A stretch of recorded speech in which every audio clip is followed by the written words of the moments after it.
দেখুন খালেদা জিয়া আজকে আজকে তার এই মুহূর্ত এই রোগাক্রান্ত এই অসুস্থতা ওই হাসিনার কারণে। আমি যেটা চাইবো সেটাই হবে, আমি যখন চাইবো তত্ত্বাবধায়ক সরকার সেটাই দিতে হবে, আর আমি যখন চাইবো বিলুপ্ত করতে সেটাই হবে। সেই কাজ করেছেন শেখ হাসিনা। তার জন্য বললো যে 2 বারের জন্য তত্ত্বাবধায়ক সরকার ছাড়, সেখানে বলেছেন সুরক্ষিত সেনযুক্ত কোথায় নামলেন রাশেদ খান আসামের হকিল এবং তার স্পিকার শারমিন এরা বলার পরেও শেখ হাসিনা শোনেননি, তিনি তত্ত্বাবধায়ক সরকার ব্যবস্থা বিলুপ্ত করে দিতেন। অথচ 95-96 তিনি লাশ পুরানো প্রাণ পুরানো মানুষ হত্যা লক্ষ করে তিনি এইটার জন্য আন্দোলন করলেন।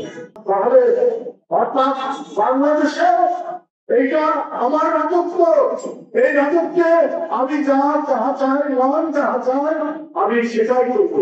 সেই রাজত্ব কায়েম করেছিলেন শেখ হাসিনা, আর কায়েম করেছিলেন বলেই আজকে তিনি জনগণের উত্তাল তরঙ্গে তাকে ধাক্কা দিল, তিনি পালাতে বাধ্য হলে সরকার। এবং খালেদা জিয়া আজকে আজকে তার এই মুহূর্ত এই রোগাক্রান্ত এই অসুস্থতা ওই হাসিনার কারণে। জনগণের বিরুদ্ধে তন্ত্রী ছিল যে ভালোবাসা, যে শ্রদ্ধা, যে আকুলতা, যে আবেগ দেশের জন্য আজকে সারা দেশে প্রকাশ করে।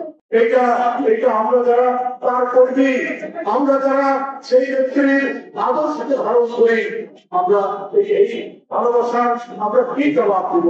এটা বলেছেন 11 দিনে নির্বাচন করবো না, 24 ঘন্টার মধ্যে নির্বাচন চলে যায়। এই ওয়াদা ভাবতে পারি না। অর্থাৎ জনগণের প্রতি তিনি কোন বিশ্বাস স্থাপন করেন। আর Begum Khaleda Zia politics of conviction, তিনি বিশ্বাস দৃঢ়তা যার অন্তরের মধ্যে নিয়ে আসে। পলিটিক্স অফ কনভিনিয়েন্স, কোন সুযোগ এবং সুবিধা। এই জন্যই তো আজকে মানুষের এত ভালোবাসা, এই জন্যই তো মানুষের আজকে এত গভীর ভাবে তাকে মানুষ করতে